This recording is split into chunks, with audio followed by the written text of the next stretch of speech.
Weather bulletin. For the following counties in Pennsylvania, Fayette and Pennsylvania? and Monongalia, West Virginia.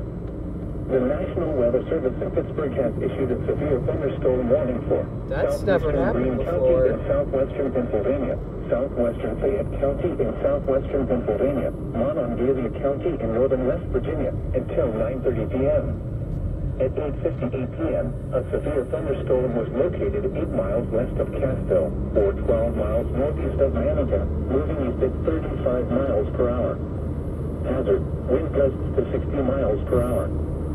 Source, radar. Impact, expect damage to trees and power lines, resulting in some power outages.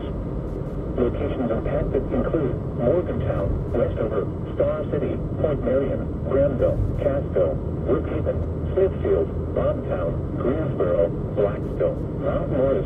This includes the following highways: Interstate 68 in West Virginia between mile markers 1 and 14. Interstate 79 in Pennsylvania between mile markers 0 and 4.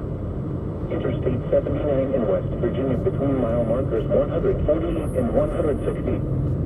Seek shelter indoors and stay away from windows. Please report severe weather by calling 412-262-1988, posting to the National Weather Service Pittsburgh Facebook page, or using Twitter at NWS Pittsburgh.